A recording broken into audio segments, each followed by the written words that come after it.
So I decided to do another video. Um, I want to discuss the proposed budget plan a little bit that Trump's proposing. It'll have to go for a vote.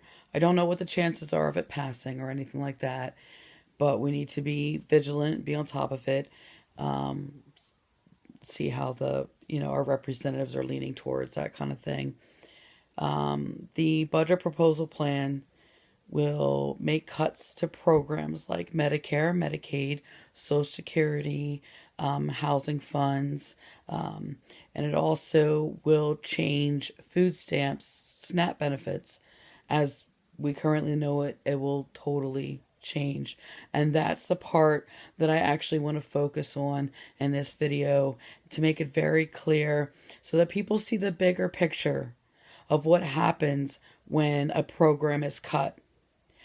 A lot of people, not a lot of people, but there are some people that are actually all about this proposal cut. They feel folks take advantage of the system, or I don't know. One person made a comment like, what do we do about somebody who, decides to buy a lobster? And somebody made a comment back to it, was actually explaining it really good. But so I want to focus on, in general, what this is actually going to affect and how serious this is. So currently, right now in the United States, we have 43 million people on food stamps. The proposal, the cut that I'm going to explain to you, affects 80% of those people that receive food stamps. That is currently 34,400,000 people that this proposal that I'm about to explain to you will affect. That is a lot of people. So if you make $90 or more, or not, if you receive $90 or more in food stamps, this is what the new proposal will be. Half of your food stamps will be cut, and the half that is cut will be utilized of like a box of goods. And those items will consist of like powdered milk, cereals, pasta, peanut butter, and like cans of fruits and vegetables, like the canned goods. Like similar to what you would kind of get at like a food bank. So that would be half your benefits. So if you receive $100 in food stamps, and let's face it, if you're receiving that much in food stamps, you're working and that supplements what you need, and I'm sure you're barely getting by. So you get $100 in food stamps. You will now only receive 50 of your food stamps, $50 worth, and then you'll get a box of some goods. That's what they're proposing. So that is their proposal. Now, as far as who it affects, number one, it affects anybody who receives $90 or more in food stamps. Okay? So who are those people? They are the elderly. They are veterans. They are full-time workers of all trades. They are the disabled. They are the mentally challenged. And I could probably continue, but that's who, they are. Who will also be affected by the cut and then this new vamping of the SNAP benefits?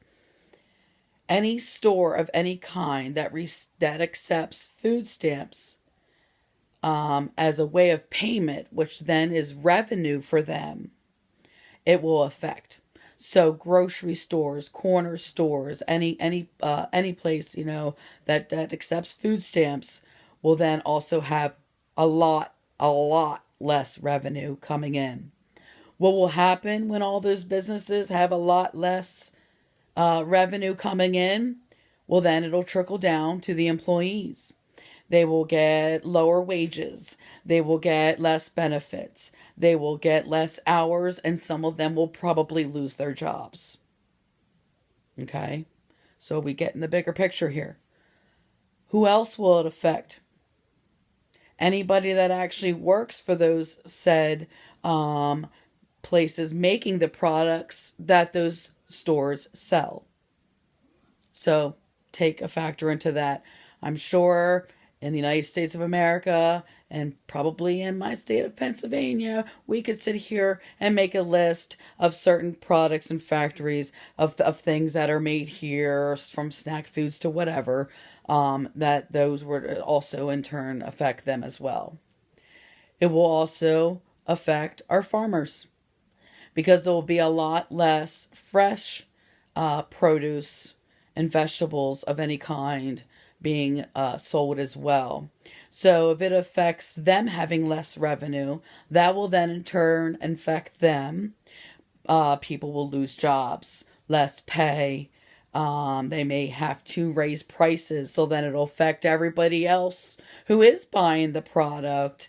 So basically, bottom line, what this proposal could absolutely wind up doing is creating more poor people. That's really what I honestly see it of. And I don't know, who out there, voted for Trump. It is his proposal, but you need to keep in mind, and this is where I stand with this as far as any political officials.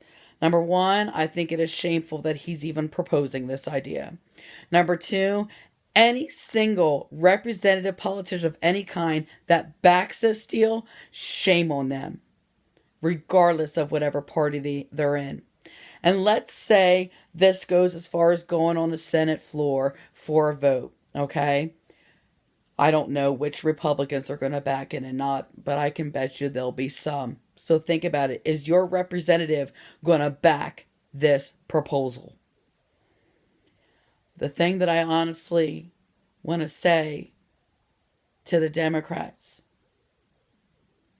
even if you all vote no, that's great. But what are you going to do from stopping this kind of stuff to continue? What are you going to do? What are you going to do to stand up for us, to stand up for the working people? Are you putting proposals in to get wages raised? I understand that the Republicans do hold the House, Senate, and the White House. I understand that. And I understand that you're looking for this blue wave. But what if it happens? What do you propose on doing about this? Are wages going to be raised? Are we going to have better healthcare system? What are you proposing? Are you going to march in the streets with us and demand that we get fairness? Demand that we get treated as human beings? Or are you just going to simply vote no and figure, heck, I'll just vote no. Right there's my way to protest. You need to sit there and honestly think, how important are your constituents to you? And do you want to stay in that position? Because ultimately, this is what the people want. I have spent the last 2 years paying attention to what is going on in this country, and I've made a lot of friends from not around even just this country, but around the world. And don't think this is just happening here. It's happening all over. The people are starting to realize what's really going on, and they're standing up, and they're not going to take this anymore. So you need to seriously put some serious thought into what you're going to do, and what your agenda is going to be, and what your proposal is going to be. Shame on any politician that backs this proposal or doesn't do anything to even stop this. That's what I have to say about that.